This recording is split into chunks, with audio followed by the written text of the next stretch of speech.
Hello बच्चों, कैसे हो सभी की सभी। उम्मीद करता हूं सब घर पे एकदम बढ़िया होंगे। तो आज हम पार्ट 1 लेकर आ चुके हैं एप्लीकेशन ऑफ ट्रिग्नोमेट्री चैप्टर का। तो यार समय बर्बाद नहीं करते हैं, जल्दी से पढ़ाई को स्टार्ट करते हैं। यार स्क्रीन पे आपको क्वेश्चन दिख रहा है। A statue 1.6 metre tall stands on the top of a pedestal. अच्छा चलो भाई, इस बात को जो इंग्लिश में बोला है ना उसको थोड़ा मैथमेटिक्स के फॉर्म में लिख लेते हैं। पहले इसको हटा दूं। देखो, बोल रहे हैं यार एक जमीन होगी, इस पर कोई पेडेस्टल रखा होगा कुछ ऐसे। ठीक है, ये कोई पेडेस्टल होगा। पेडेस्टल मतलब इस पे सपोर्ट, जिस पे स्टैचू खड़ा रहता है। आज स्टैचू 1.6 मीटर टॉल, यानी जो स्टैचू है वो 1.6 मीटर टॉल है। यानी ये जो नाम है, ये जो चीज है वो पेडेस्टल है। ये पेडेस्टल है और इसके ऊपर स्टैचू खड़ा है। और जो स्टैचू है ना उसकी लंबाई आपको दे रखी है 1.6 मीटर। ठीक है, एक सेकेंड, 1.6 मीटर। आगे देखते हैं। From the point on the ground, यानी ग्राउंड के पॉइंट से the angle of elevation of the top of the statue is 60 degree. यानी मैं बोल रहा हूं ग्राउंड के इस पॉइंट से स्टैचू का टॉप अगर देखा जा रहा है तो उसका एंगल ऑफ एलिवेशन ना यार 60 डिग्री बन रहा है, ये कहना चाहते हैं। And from the same point the angle of elevation of the top of the pedestal is 45 degree. अरे भैया क्या बोल रहे हैं, ध्यान से सुनो। यानी किसी पॉइंट से मैं बोल रहा हूं, सपोज ये कोई पॉइंट ए है। इस ए पॉइंट से स्टैचू का ये जो टॉप है, जिसको मैं पॉइंट बी मान रहा हूं, इसको देखने में 60 डिग्री लग रहा है। और इसी सेम पॉइंट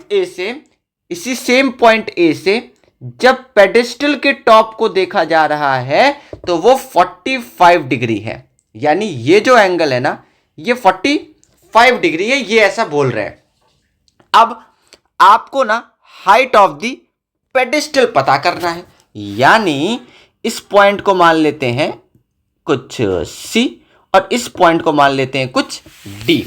भाई देखो, मेरी बात समझो। आपको ना एक ट्रायंगल दिख रहा होगा, in triangle A B D, जिसमें जो थीटा है यानी जो एंगल है वो 60 डिग्री होगा। अरे भाई A B D triangle check करो, उसी में तो 60 डिग्री बन रहा है। और दूसरा ट्रायंगल बन रहा है in triangle A C D, जिसमें थीटा बेटा जी आपका 45 डिग्री है। क्या ये बात दोनों है? बिल्कुल सर।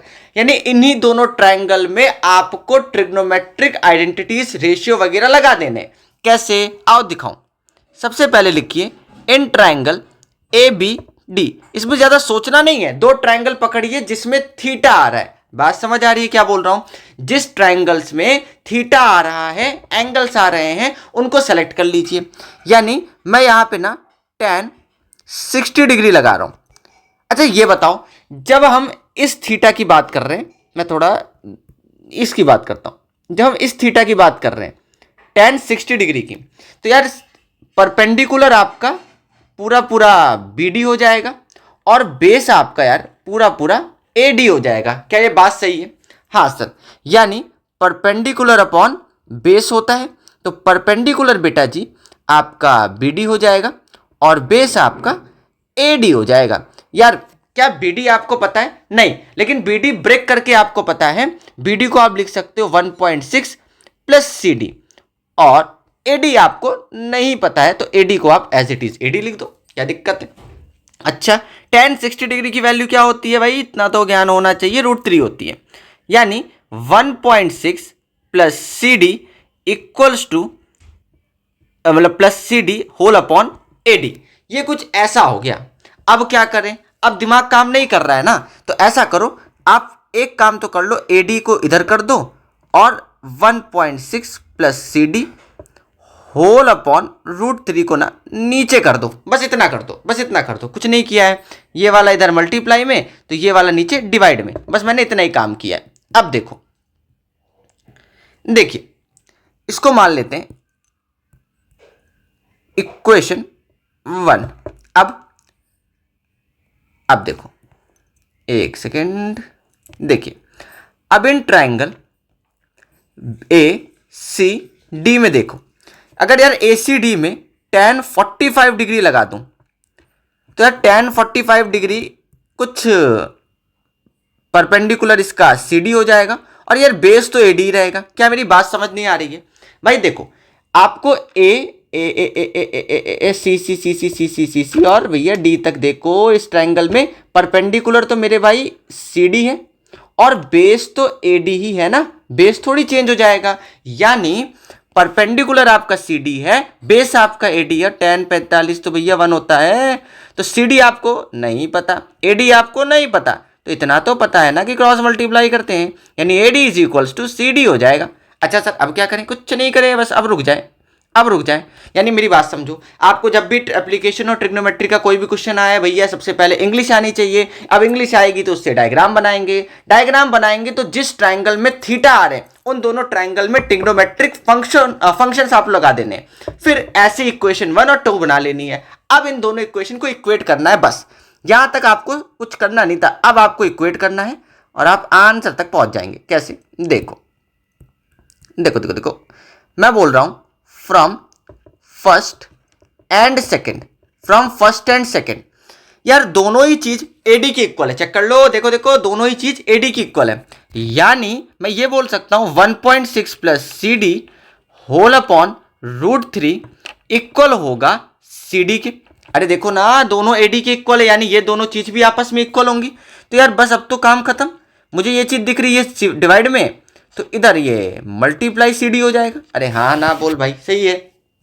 अब ये प्लस में सी डी है तो 1.6 is equals to √3 C D minus का सी डी। अरे भाई प्लस का है तो उधर माइनस का हो जाएगा ना।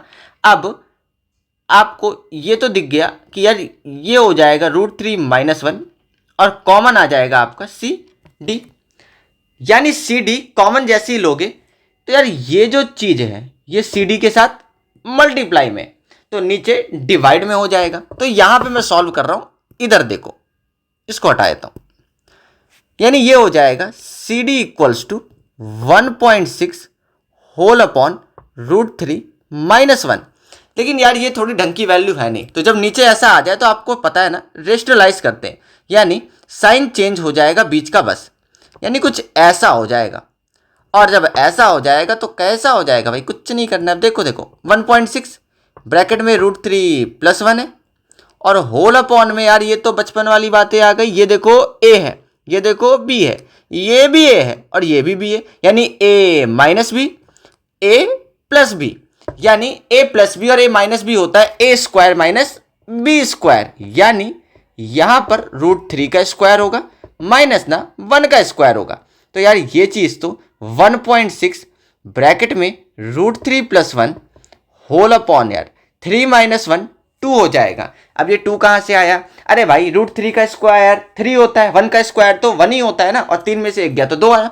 और यार इसको डिवाइड कर लोगे तो ये आ जाएगा 0.8 ब्रैकेट में √3 + 1 इज इक्वल्स टू में सी डी, यानी भैया ये आपके पेडेस्टल की हाइट आ गई। सी डी आपको निकालना था, सी डी पेडेस्टल था। यानी बात समझ आ रही है? फटाफट से नोट कर लीजिए। चलिए अगले क्वेश्चन पे आ जाते हैं। स्क्रीन पे भाई क्वेश्चन आपको दिख रहा है, the angle of elevation of the top of a hill, यानी angle of elevation the top of a hill from the to the foot of the tower, यानी ध्यान से समझिए, of a hill the foot of a tower is 60 degree. ध्यान से समझो, and the angle of elevation of the top of the tower from the foot of the hill is 30 degree. If the tower is 50 metre high then the no. कुछ नहीं समझ आया? देखो भाई, देखो देखो देखो देखो, बोला है जो एंगल ऑफ एलिवेशन है of the top of a hill the foot of a tower is 60 degree and the angle of elevation, यानी देखो यार ये कोई टावर होगा, पहली बात तो जमीन बनाते हैं ना, क्योंकि हर चीज तो जमीन पे होगी, तो मान लेते हैं कोई जमीन है, ठीक है। इस जमीन पे यहां पे कोई टावर होगा, यहां पे कोई हिल होगा, तो इस ए बी को ना मैं टावर मान ले रहा हूं और इस सी डी को यार मैं हिल मान ले रहा हूं। जो एंगल ऑफ एलिवेशन है, यहां देखो, the angle of elevation of the top of a hill the foot of a tower is 60 degree, यानी भाई ये देखो टावर है, तो ये टावर का फुट है, ये जो बी पॉइंट है ये वो टावर का फुट है, यानी ये बी से लेकर जब मैं ऊपर की तरफ हिल के टॉप को देख रहा हूं, तो ये एंगल ऑफ एलिवेशन कुछ ऐसा बनेगा। तो यार ये थीटा कुछ ये वाला बनेगा और ये थीटा 60 डिग्री है, कुछ ऐसा बोला है। फिर आगे देखो, the angle of elevation of the top of the tower from the foot of the hill is 30 degree, यानी हिल का फुट यानी बॉटम डी पॉइंट है और टावर का टॉप ए पॉइंट है। यानी जब डी से ए की तरफ देखा जा रहा है, देख लो भाई, जब डी से ए की तरफ देखा जा रहा है तो यार थीटा यहां बनेगा या थीटा यहां बनेगा। बात थोड़ा ध्यान से समझना यार, देखने वाली लाइन ये है और बेस आपका ये है, तो ये एंगल बनता है, ये चीज आपको ध्यान रखनी है। तो ये आपका थीटा हो जाएगा 30 डिग्री। अब if the tower is 50 metre high, यानी आपको ए बी की लेंथ दे रखी है कुछ 50 मीटर, कुछ 50 metre, then find the height of the hill. तो आपको ना सी डी की लेंथ फाइंड करने को बोल रखा है कि आप भाई सी डी कितना लंबा है ये बताइए। तो कुछ नहीं करना, मैंने आपको क्या समझाया, नहीं सोचना है कुछ अपने को, ये चेक करिए किस ट्रायंगल में थीटा बन रहा है। देखो मेरे को ना एक ट्रायंगल ए बी डी दिख रहा है, चेक कर लो, ए बी डी में थीटा 30 डिग्री है, और दूसरा ट्रायंगल बी सी डी दिख रहा है जिसमें थीटा 60 डिग्री है। अब दोनों में मैं ट्रिग्नोमेट्रिक फंक्शंस लगा दूंगा, कैसे होगा देखो ध्यान से। चलो in triangle A B D में फोकस करो, यानी इसमें ना मैं tan 30 डिग्री लगा रहा हूं। अरे भाई 30 थीटा है ना, इसीलिए तो भाई जब tan 30 होगा तो थीटा के सामने वाली साइड ए बी है, यानी ये परपेंडिकुलर हो जाएगी, ये तो पता है ना, इसको हटाए तो यानी परपेंडिकुलर आपका ए बी हो गया और यार बेस आपका बी डी हो गया। तो यार ए बी आपको ना 50 दे रखा है, चेक कर लो, टावर की हाइट 50 है, और बी डी आपका बेस नहीं पता है। tan 30 होता है कुछ 1/√3, यानी एक सेकेंड 50/BD हो जाएगा। यार अब BD तो BD है, तो BD इधर आएगा, 50√3 हो जाएगा। क्या नहीं समझ आया तो कोई बात नहीं, आगे देखते रहो, समझ आएगा धीरे धीरे। अब ये लाइन एक और बना ली कुछ ऐसे। अब आगे देखो, अब दूसरे ट्रायंगल में हम बनाएंगे, इन ट्रायंगल BCD में देखते हैं। यार जब BCD में होगा तो tan 60 लगाएंगे, और इनको फटाफट से बता दो यार कि tan 60 होगा तो परपेंडिकुलर आपका ना CD हो जाएगा, और बेस तो भाई बचपन से BD रहेगा, यानी tan 60 डिग्री आपका √3 हो गया। CD पता नहीं है, BD आपको पता नहीं है, यानी BD इधर आएगा और CD/√3 हो जाएगा कुछ ऐसे। इसको मान लेते हैं इक्वेशन 2। मैंने बोला ना, भले ही मुझे दिख रहा है, कुछ लोग को दिख गया होगा सिर्फ BD की वैल्यू तो पता है, लेकिन मैंने बोला ना हम एक प्रोसीजर को फॉलो करेंगे और सारे क्वेश्चन बनाएंगे। हमने ऐसे ही सीखा है ना, हमको नहीं पता क्या करना है। अब देखो हमको क्या पता करना था, हाइट ऑफ द हिल, यानी हमें CD पता करना है। अब अगर यार CD पता करना है तो BD पता होना चाहिए, वो तो पता चल गया, बहुत बढ़िया। यानी आप डायरेक्ट लिख दोगे कि from first and second, first और सेकेंड में देखो कि BD की वैल्यू हम निकाल रखें, यानी BD की जगह लिख देंगे 50√3 इज इक्वल्स टू CD/√3, यानी ये √3 डिवाइड में है तो मल्टीप्लाई, कौन सा ये वाला, यानी 50 × 3 हो जाएगा, क्योंकि यार √3 × √3 तो 3 होता है, यानी ये आ जाएगा 150 मीटर। यानी आपका हिल की जो हाइट है वो 150 मीटर आ जाएगी, और यही आपका आंसर है। फटाफट से इसको नोट कर लीजिए। चलिए नेक्स्ट क्वेश्चन आपको दिख रहा है, the angle of elevation of the top of A tower, यानी कोई टावर है, तो मान लेते सबसे पहले भैया टावर खड़ा तो जमीन पे ही होगा, ये जमीन है यार, इस जमीन पे ना ये कोई टावर है जिसको ना किसी पॉइंट ए से देखा जा रहा है, और इस टावर का टॉप B है, इस टावर का बॉटम C है, यानी जो एंगल ऑफ एलिवेशन है A पॉइंट से B पॉइंट तक का ना, वो यार कुछ 30 डिग्री आपको दे रखा है ऐसा। आगे पढ़ते हैं, इफ द ऑब्जर्वर यानी देखने वाला अभी खड़ा कहां पर है, ए पॉइंट पे, मूव कर रहा है 20 मीटर टुवर्ड्स द टावर, यानी 20 मीटर कुछ टावर की तरफ, यानी कुछ ऐसे गया गया गया गया गया गया गया गया, मैंने बोला रुक जा भाई, यानी ये इस डी पॉइंट पे जैसे ही पहुंचा तो इसने ए से लेके डी तक 20 मीटर ट्रेवल किया ये कह रहे हैं। और जब डी पॉइंट पे पहुंच गया तो जो एंगल ऑफ एलिवेशन है टॉप का इंक्रीज हो गया 15। देखो भाई 15 हो नहीं गया, इंक्रीज हो गया। तो पहले कितना था 30, तो अब इंक्रीज होके कितना हो गया 45। यानी जब डी पॉइंट से बी पॉइंट की तरफ देख रहे हैं तो भाई थीटा आपका 45 डिग्री हो गया। ये कुछ ऐसा कहना चाहते हैं। तो यार मैं इस बची हुई डिस्टेंस को ना x मान लेता हूं और इस बची हुई डिस्टेंस को y मान लेता हूं। आगे देखिए यार, मैंने आपको सिखाया। अच्छा हाँ, यहां पे अब आप गलती क्या करते हैं यार, 90 डिग्री तो यही बन रहा है। ये चेक करना है थीटा और 90 डिग्री। ये दिमाग में रखो भाई, दिमाग में एकदम बात। थीटा और 90 डिग्री दोनों एंगल किस ट्रायंगल में आ रहे हैं। तो एक ट्रायंगल देखो, अगर मैं थीटा सेलेक्ट करता हूं 30 और 90 डिग्री सेलेक्ट करता हूं सी, तो यार ए और सी किस ट्रायंगल में आ रहे हैं भाई, किस ट्रायंगल में आ रहे हैं, ट्रायंगल ए सी बी में। और अगर मैं थीटा सेलेक्ट करता हूं 45 और एंगल 90 डिग्री, तो वो सी है। यानी डी और सी किस ट्रायंगल में आ रहे हैं भाई, डी सी बी।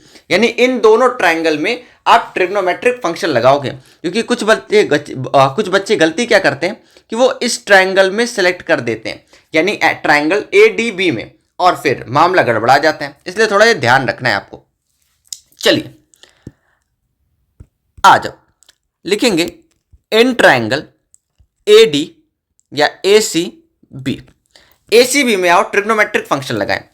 यानी tan 30 डिग्री इक्वल होगा यार, परपेंडिकुलर क्या दिख रहा है आपको, y दिख रहा है। अरे भाई BC है ना, और बेस यार AC है। अच्छा AC को मैं ब्रेक करके क्या ऐसा नहीं लिख सकता हूं, AC 20 प्लस x होगा। चेक कर लो।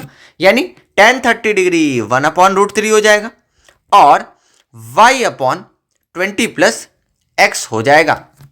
यानी अगर मैं थोड़ा सा ही सिंप्लीफाई करूं, ज्यादा ना करूं, तो 20 plus X is equals to में √3y हो जाएगा।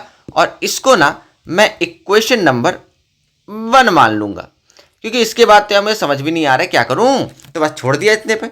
अब आगे देखते हैं।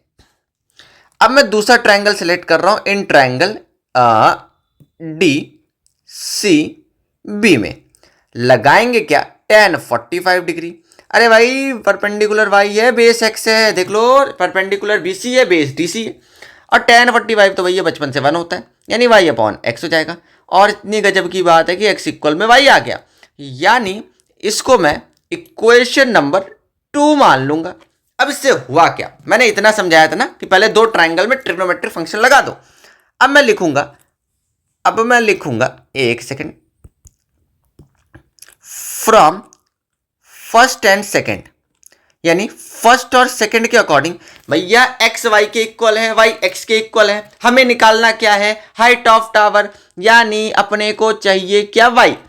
तो यहां पर ये जो x है ना, इसकी जगह पे y कर दो। क्यों, क्योंकि y चाहिए ना अपने को, क्योंकि y इक्वल है x के।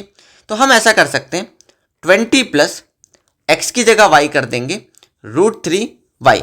आप y की जगह x भी कर सकते थे, लेकिन यार चाहिए हमें ना हाइट ऑफ द टावर, जो कि y है।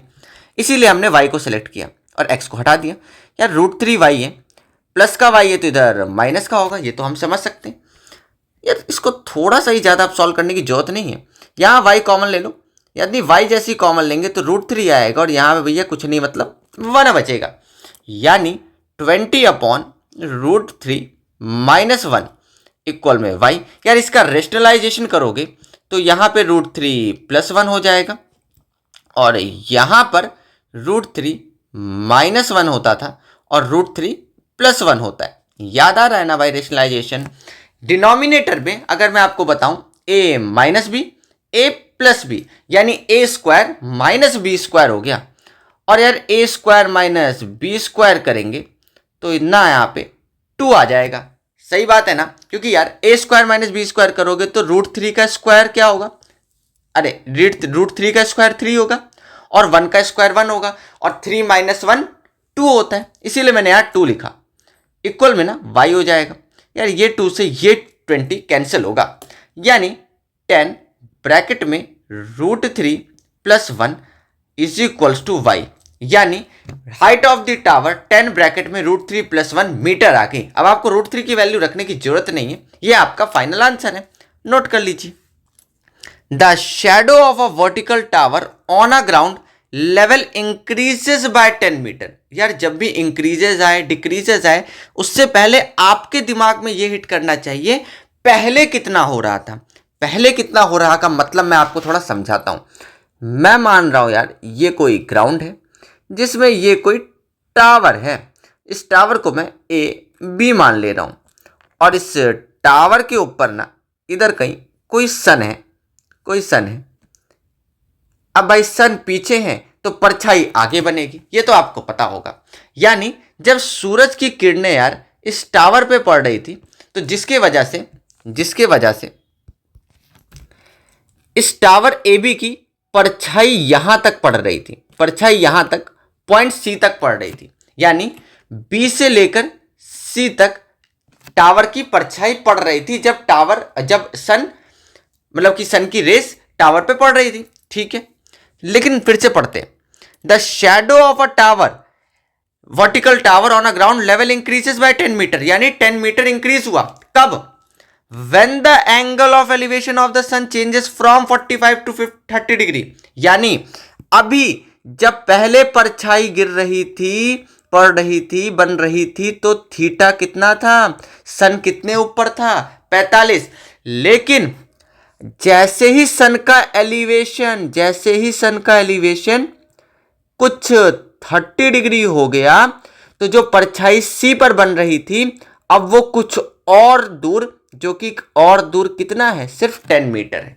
यानी पहले परछाई कुछ x मीटर बन रही थी, अब परछाई कुछ x + 10 मीटर बन रही है जब थीटा 45 से हटकर 30 डिग्री हो गया, ये कह रहे हैं ये। अब यार आपको दिमाग तो ज्यादा लगाना नहीं, मैंने आपको क्या सिखाया, दोनों ट्रायंगल है ना, दोनों ट्रायंगल में लगा दो भैया ट्रिग्नोमेट्रिक फंक्शन। तो एक ट्रायंगल आप ABD ले लो और दूसरा ट्रायंगल ABC ले लो, और ABD में लगाते हैं। चलो एक सेकेंड, तो इन ट्रायंगल ABD या tan 30 डिग्री लगा दें। tan 30 डिग्री होता है परपेंडिकुलर अपॉन बेस, यानी परपेंडिकुलर बेटा जी AB है और बेस यार DB है। यार DB को मैं चेंज करके, AB तो एज इट इज उतार लेंगे, DB को चेंज करके x + 10 लिख सकता हूं, और tan 30 तो होता भी 1/√3 है, जिससे ना AB अपॉन x + 10 कुछ अच्छा सा आने वाला है।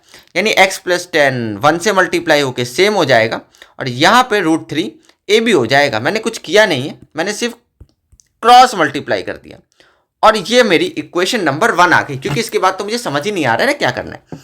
आगे देखो, अब मैं इन ट्रायंगल ABC में लगाऊंगा जिसमें थीटा ना यार 45 डिग्री है और इक्वल में यार परपेंडिकुलर तो AB है, लेकिन बेस भाई x है, बेस है BC और BC को हमने x मान रखा है।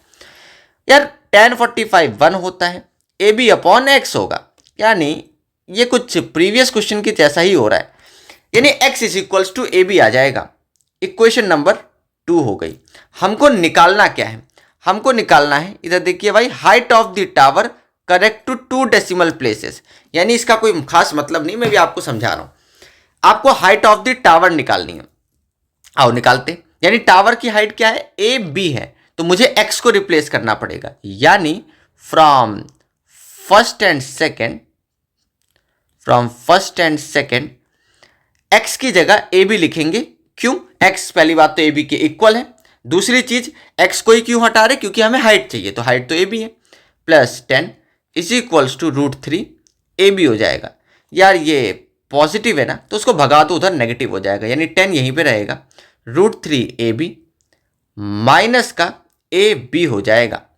अब आगे देखिए, यानी 10 = में √3 कॉमन, मतलब सॉरी एक सेकेंड, AB कॉमन आ जाएगा और जैसे ही ए बी कॉमन आएगा ना, अंदर बचेगा √3 - 1।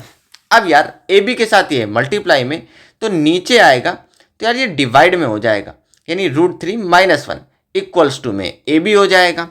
अब इसका रेशनलाइजेशन करोगे तो √3 + 1 आ जाएगा और नीचे √3 - 1, और ये वाला तो अभी मैंने करके आपको समझाया था ना, इसका वैल्यू आ जाएगा 10 √3 + 1 होल अपॉन में 2 आ जाएगा।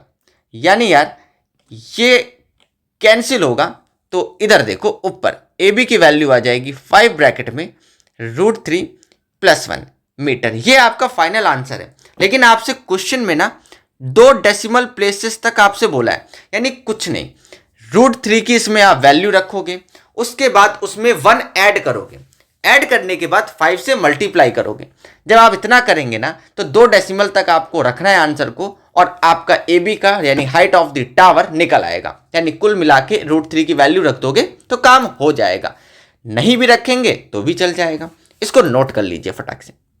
स्क्रीन पे भाई आपको क्वेश्चन दिख रहा है, an army pilot is flying an aeroplane at an altitude of 1800 metre, observe some suspicious activity of 2 ships which are sailing towards it in the same direction।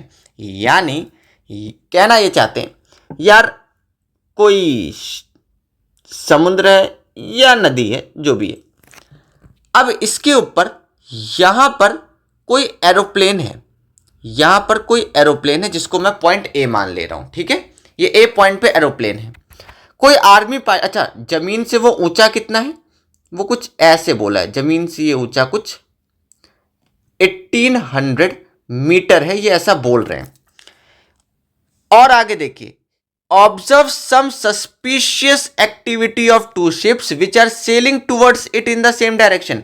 यानी कोई 2 शिप हैं, मैं बोल रहा हूं एक शिप पॉइंट बी पर है और दूसरी शिप पॉइंट सी पर है, दोनों शिप ना एरोप्लेन की तरफ जा रही हैं, ये कहना चाहते हैं। टूवर्ड्स इट्स डायरेक्शन का मतलब ही यही है, इन द सेम डायरेक्शन, मतलब कि अगर एरोप्लेन भी इधर है तो ये शिप्स भी इधर की तरफ जा रही हैं, कुछ ऐसा इन्होंने बोल रखा है, कुछ ऐसा बोल रखा है।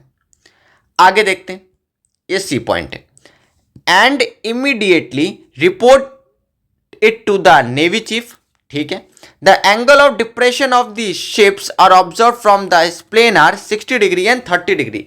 यानी भाई ऊपर से नीचे की तरफ देखा जा रहा है ना, यानी कुछ ऐसे, कहने का मतलब है कि यहां से कोई जो पायलट होंगे वो ए पॉइंट से एक बार शिप सी को देख रहे हैं और दूसरी, अच्छा खुद सोचो, अच्छा एक बार ध्यान से समझना यार, ये वाली लाइन क्या हो गई देखने की, यानी ये आई ऑफ साइट हो गया, ये आपका देखने की लाइन हो गई।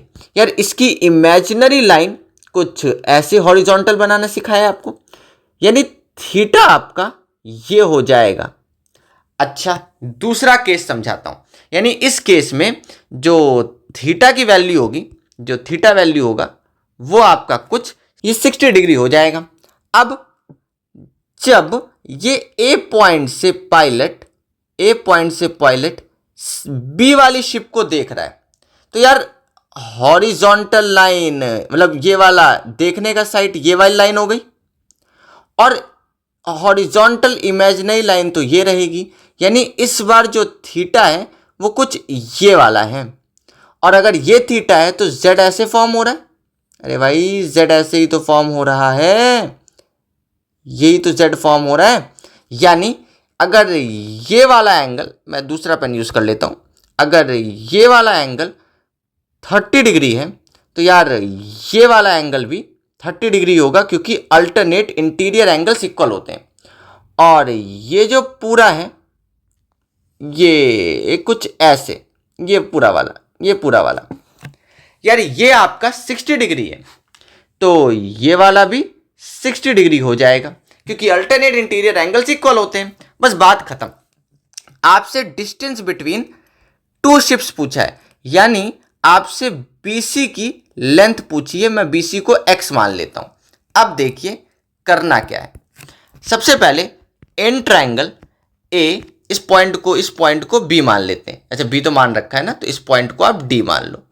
यानी in triangle A D B लगाते हैं, बड़ा वाला ट्रायंगल, यानी जिसमें tan 30 डिग्री लगाएंगे तो परपेंडिकुलर मेरे भाई ए डी होगा और बेस आपका बी डी हो जाएगा। कुछ उसी तरीके से ए डी आपका 1800 है और बी डी को ना हम ब्रेक करके लिख सकते हैं x प्लस सी डी।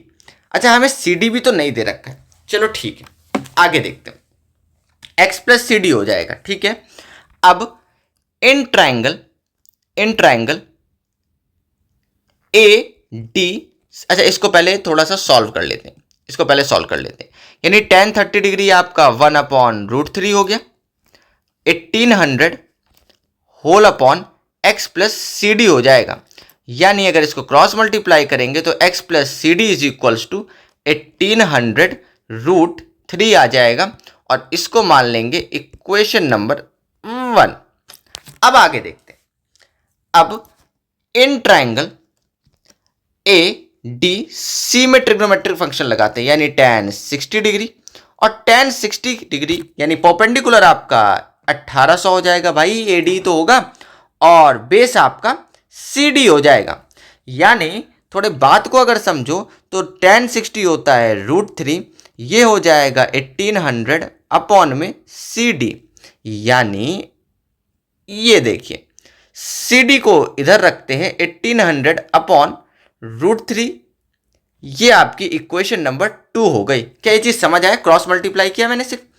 अच्छा, इसका मतलब है फ्रॉम फर्स्ट और सेकंड, या फ्रॉम फर्स्ट और सेकंड से अच्छा है मैं डायरेक्ट ही लिख देता हूं पुटिंग, क्योंकि भाई मुझे तो x चाहिए, मुझे तो सी डी से लेना देना है ही नहीं, मुझे तो डिस्टेंस बिटवीन टू शिप चाहिए, जो कि एक शिप बी पॉइंट पे दूसरी शिप सी पॉइंट पे, यानी putting value of C D in first, यानी x प्लस सी डी की वैल्यू 1800 अपॉन √3 है, इज इक्वल्स टू में 1800√3 हो जाएगा। अब कुछ नहीं करना है, कोई क्रॉस मल्टीप्लाई की जरूरत नहीं है, आपको डायरेक्ट की डायरेक्ट ये पॉजिटिव है उठा के इधर नेगेटिव कर दीजिए, यानी x is equals to 1800√3 minus का 1800 होल अपॉन √3।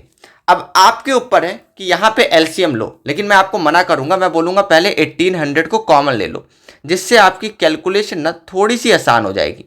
यानी अंदर बचेगा √3 माइनस 1/√3 और यहां बचेगा √3 माइनस 1/√3। ये चीज समझ आ रही है?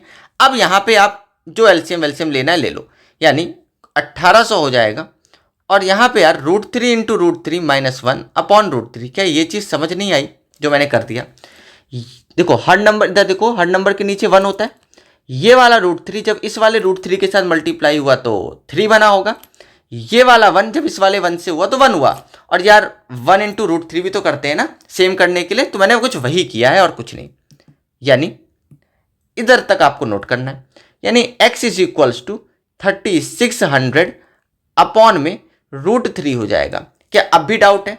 भाई 3 माइनस 1 2 होता है और 2 को जब 1800 से मल्टीप्लाई किया तो 3600 आएगा। यार इसका रेशनलाइजेशन कर दोगे तो 3600 अपॉन √3 इंटू √3 अपॉन √3 हो जाएगा, यानी 3600 √3 अपॉन में 3 हो जाएगा। यानी अब 3 को जब आप 3600 से डिवाइड करोगे तो x की वैल्यू 1200√3 आ जाएगा, यानी दोनों शिप्स की बीच की दूरी कुछ 1200√3 मीटर है। यानी इस क्वेश्चन को में यही आपको करना था, यानी इसमें जो एंगल ऑफ ये जो डिप्रेशंस दे रखे हैं ना, ये बनाना आपको आना चाहिए कि डिप्रेशन मतलब ऊपर से नीचे की तरफ देख रहा है। ठीक है, चलो इसको नोट कर लीजिए। अगले क्वेश्चन को देखते हैं। लिखा है 2 pillars of equal heights are on either sides of the road which is 100 meter wide. The angles of the top of the pillars are 60 degree and 30 degree at a point on the road between the pillars. यानी कुछ कह नहीं रहे हैं, बोल रहे हैं कि यार एक रोड है, ठीक है, जिसमें 2 पिलर्स हैं ऑफ इक्वल हाइट, यानी एक पिलर कुछ ऐसा है और दूसरा पिलर यार कुछ ऐसा है और दोनों की हाइट इक्वल है, यानी एक पिलर ए बी है, दूसरा पिलर सी डी है, दोनों की हाइट इक्वल दे रखी है, यानी ये ध्यान रखना आपको A B equals to C D दे रखा है, ये दिमाग में सेट रखना है आपको, ठीक है। आगे देखते हैं। Are on either sides of a road which is 100 metre wide, यानी ये जो रोड है वो कुछ 100 मीटर चौड़ी है, ऐसा आपको दे रखा है। आगे, टॉप ऑफ अ पिलर, यानी the angle of the top of a pillar are 60 degree and 30 degree at a point of road between the pillars, यानी किसी पॉइंट पर, रोड के किसी पॉइंट से अगर हम इस वाले टावर के टॉप को देख रहे हैं तो वो 60 डिग्री है। आप किसी को भी 60 और किसी को भी 30 मान सकते हो, और इसी सेम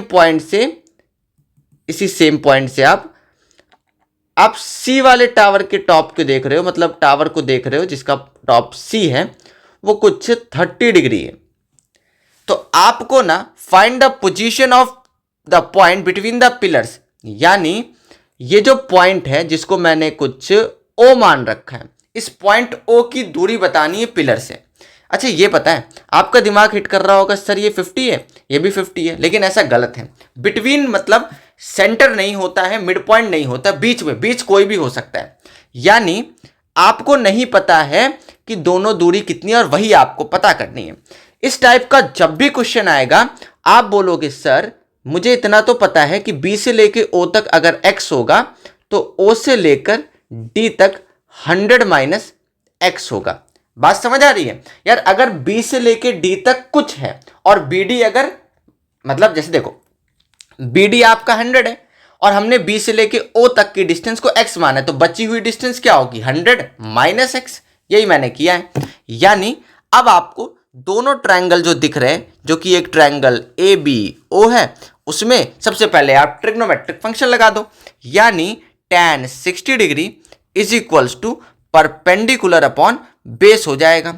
यार परपेंडिकुलर है ए बी और बेस है x, समझ आ रहा है ना? मैंने ए बी ओ वाले को बेस को x माना है, यानी tan 60 √3 है, यानी ए बी अपॉन x हो जाएगा। तो x की वैल्यू ए बी अपॉन में √3 आ जाएगा, और इसको ना हम इक्वेशन नंबर 1 मान लेते हैं, इसको इक्वेशन नंबर 1 मान लेते हैं। आगे देखो, अब दूसरे ट्रायंगल में कुछ इसी तरीके से ट्रिग्नोमेट्रिक फंक्शन लगाएंगे, यानी in triangle C D O में tan 30 डिग्री इक्वल होगा, परपेंडिकुलर आपका यार सी डी है और बेस आपका डी ओ है, यानी tan 30 डिग्री की वैल्यू होती है 1/√3 और सी डी पता नहीं है, डी ओ पता नहीं है, लेकिन 100 माइनस एक्स है। चेक कर लो, डी ओ को मैंने 100 माइनस एक्स माना है, यानी 100 माइनस एक्स इक्वल होगा √3 सी डी के। यानी यार अपने को पता क्या करना है, x पता करना है, या चलो इसको इक्वेशन नंबर 2 मान लेते हैं। हमने को x पता करना है, सी डी पता करना है, या ए बी पता करना है। बोलोगे यार सर ए बी और सी डी पहली बात तो बराबर है क्योंकि दोनों पिलर्स की हाइट इक्वल है। दूसरी बात हमें ना x की वैल्यू पता करनी है, यानी ये जो पॉइंट O है ना, ये पिलर के बॉटम पॉइंट B और पिलर के बॉटम पॉइंट D से कितना दूर है। यानी हम बोलेंगे putting value of AB in equation 2, यानी ये जो आपने इक्वेशन 1 मान रखा था इसको एक बार फर्दर और सॉल्व कर लो। यानी आप लिख सकते हो इसको √3x is equals to A B. ऐसा क्यों किया? क्योंकि मुझे ए बी की वैल्यू रखनी है। लेकिन आप बोलोगे सर रूट इसको तो चलो रख दिया हमने ऐसे, लेकिन इक्वेशन 2 में ए बी तो है ही नहीं, तो ए बी की वैल्यू कैसे रखेंगे ये बताओ। 100 minus X is equals to √3, A B नहीं लिख सकता हूं। रीजन क्या दूंगा? Since A B C D के इक्वल है। अब समझ आ रहा है कि मैंने ऐसा क्यों किया, कि यहां से ए बी की वैल्यू निकाली फर्स्ट में और सी डी को रिप्लेस कर दिया ए बी से। यानी 100 minus X is equals to √3, A B की वैल्यू है इनटू में √3x। यानी यार ये हो जाएगा √3 इंटू √3 x हो जाता है, मतलब 3 हो जाएगा, यानी 100 minus x is equals to 3x, यानी 100 इज इक्वल्स टू 4x हो जाएगा। अरे भाई माइनस का x है तो इधर जाके प्लस नहीं होगा, यानी 100/4 इज इक्वल्स टू x हो जाएगा, यानी x की वैल्यू 25 मीटर आ जाएगी। इसका कहने का मतलब है कि अगर ये वाला जो है BO 25 मीटर है तो DO आपका 100 माइनस 25 यानी 75 मीटर आ जाएगा, और दोनों को प्लस करेंगे तो 100 मीटर तो आ ही रहा है। यानी कुछ इस तरीके से इस क्वेश्चन को भी सॉल्व करेंगे। अब ये पार्ट 1 था जिसमें कुछ इजी क्वेश्चन थे, थोड़े बहुत से टफ तो मैं बोलूंगा नहीं, लेकिन इजी इजी से क्वेश्चन थे। अब अगले जो लेक्चर होंगे उसमें थोड़े से टिपिकल क्वेश्चन होंगे। तो तब तक के लिए बाय बाय।